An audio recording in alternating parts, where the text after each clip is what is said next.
Indian from his past. The UNESCO had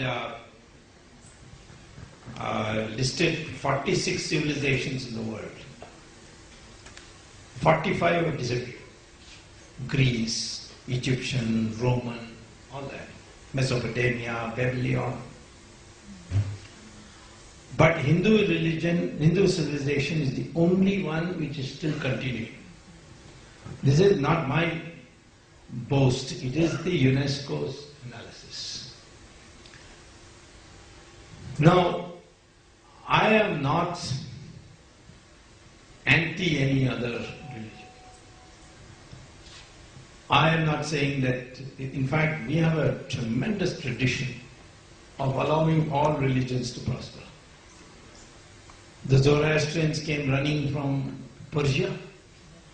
We gave them place to stay. We built that fire temple.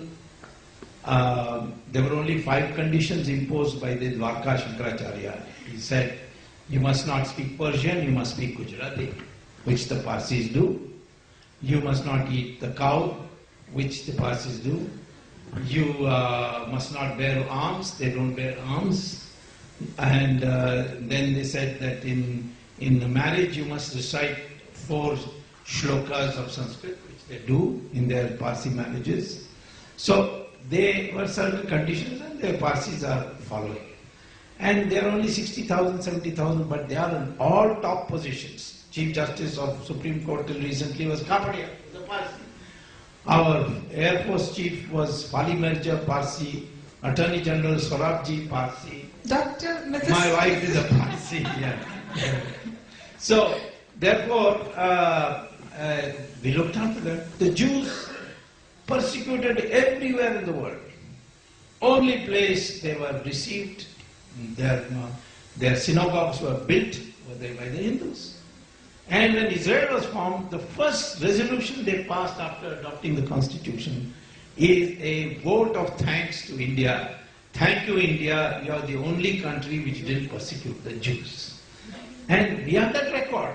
Everywhere else the Jews were persecuted, but not India. So, therefore, this religion propagating this civilization doesn't necessarily mean that you become fanatic and you will not become fanatic. If you are a true Hindu, you cannot become a fanatic. Second is, slowly, many of the things we said, which our people used to make fun of, because they were anglicized, westernized, the West is beginning to accept.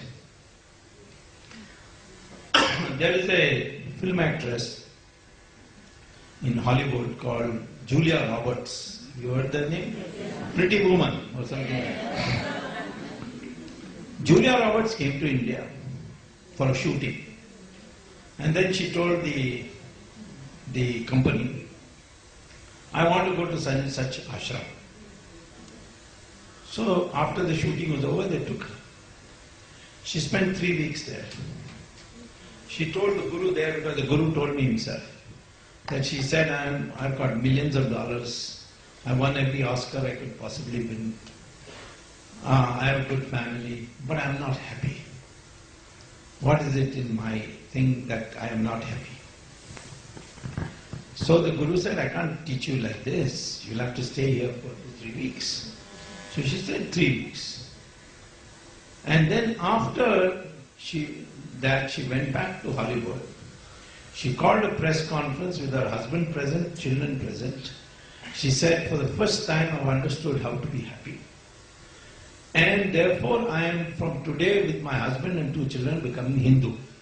She declared that she was Hindu. That is our culture, that is our heritage. Yeah. Now recently there was a controversy that you'll have yoga without Om. Now, if you go back to you go to Google and you type Om and NASA. The sun. Yeah. Astronauts, satellites, all have discovered that the sun emits a sound which is Om. And NASA itself says this is what the ancient rishis of India had. Why don't I hear it? Because it is lower than 20 megahertz frequency.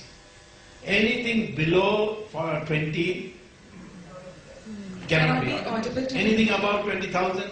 Dogs can hear it, I think. Yes, dogs can hear it. So I had researched on this before when I was pregnant, and when I had my baby, I named her such that her name in itself had Om pronounced as Soumya. So Om is there as part of the... When I say Soumya, even no matter how angry I might be at her, I immediately cool down. So I do not remember the last time I must have got angry at her, because it doesn't happen. I say Soumya, I cool down. So there you are. The rishis heard it because of meditation. They have trained themselves to hear low frequency sounds. Second, you type in Google Sanskrit and NASA, and what will you get? That 20 years research NASA did on which is the language in which computer should store knowledge. Because you see, we are born, we acquire knowledge, then we die, and with that the knowledge dies. So it was decided to have a project that after your retirement you sit before a computer and tell all the new things you have learned, so that you can make a volume of knowledge. But somebody will speak in French, somebody will speak in English, etc. So how do you, which language do you translate it to? They said English is not possible because there the computer will get confused between PUT put and BUT but, see. So they wanted to perhaps create a new language. But finally they said, no need for a new language. There is one perfect language for the computer, and that is called Sanskrit, and they made Sanskrit compulsory for anyone studying artificial intelligence in the United States. See? Most computer friendly language. The most computer. Yes, most computer friendly. So yoga, so many things are now being accepted, which is their part of us. But we have got this inferiority complex. So therefore, I say another thing, when I was a student, I went to get a PhD from Harvard first, before I became a professor there. And I had this American classmate sitting next to me, and he said, I want to ask you one question, don't mind it. I said, what question? He said, why did you Indians follow Mahatma Gandhi? So I said, funny question, I mean, what's wrong with it? He said, the man is not properly dressed, how can you follow such a man? I mean, he just wears a langoti. So I said, why? What's wrong with that? Supposing Mahatma Gandhi wants to become a leader in America, what will you do? He said, you put him in jail for indecent exposure. That is a very important comment, because every American politician is so well dressed.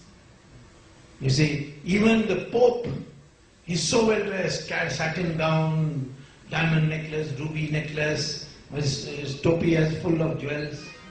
But see our sadhus, you see, they're just one piece of bhagwat kapda.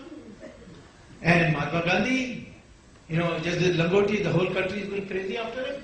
So, what does it show?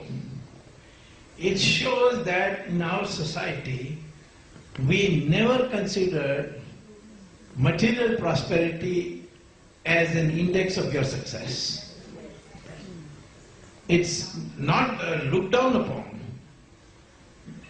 But it is not the highest is knowledge and sacrifice. In no other country, losers are celebrated as heroes as in India. Rana Pratap, loser. But hero, Rani Jhansi, Subhash Chandra Bose. I mean, you can name large. Of course, we celebrated the winners also like Shivaji or Vijayanagaram Empire. But this country has always valued certain things, and in that process we have formulated the Sanatana Dharma to mean material growth with spiritual advancement. So the two have to be harmonized. Then only your society can be harmonized. Otherwise, if you just go after material growth, then you will get greed. Greed means corruption. Unless you reduce the importance of wealth as an index of social status, You cannot eliminate corruption in a society.